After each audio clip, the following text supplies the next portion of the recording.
about storytelling, we should take on some of the more current stories that are out there. For example, one that's become near and dear to our hearts, and for many of us, way more important than COVID, was Rogers' catastrophic handling of their Canada-wide blackout.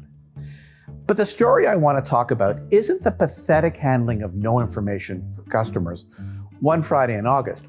We're doing the best we can to find the problem. That in itself was troubling. Way worse than coder Dennis Nedry in Jurassic Park.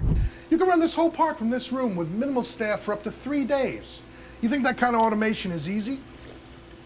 Or cheap? You know anybody who can network 8 connection machines and debug 2 million lines of code for what I bid for this job? At least he knew what he was looking for. Then there was the pathetic 2 days of credit to your bill, sad first try.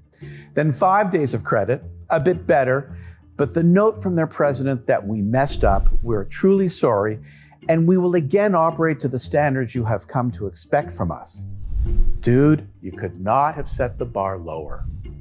Good chance now that the term ghosted will now become you've been Rogered.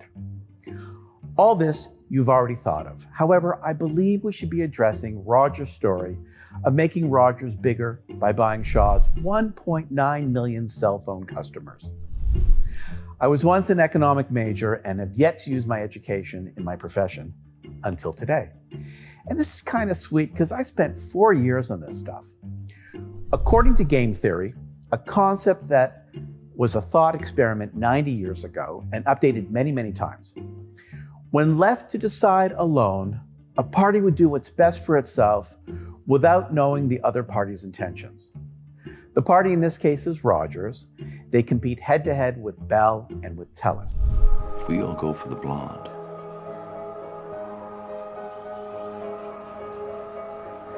we block each other.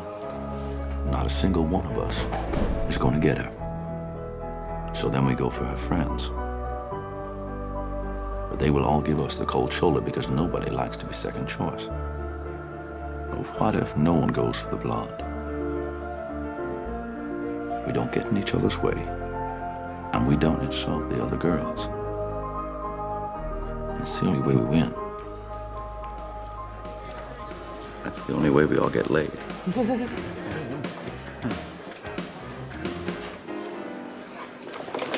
Adam Smith said, the best result comes from everyone in the group doing what's best for himself, right? That's what he said, that's right? Incomplete. Incomplete. Okay? Because the best result would come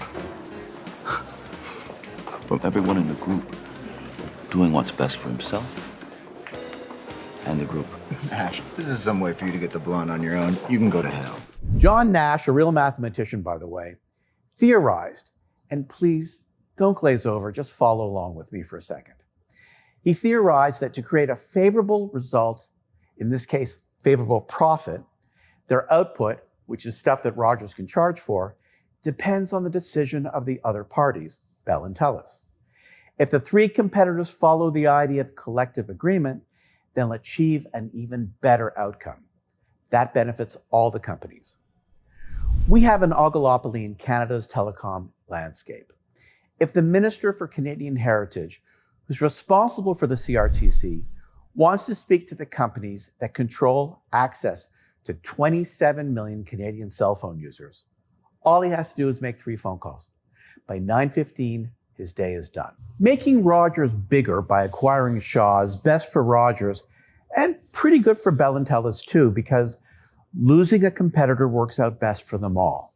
And by the way, having fewer players does not necessarily translate that it would be best for us.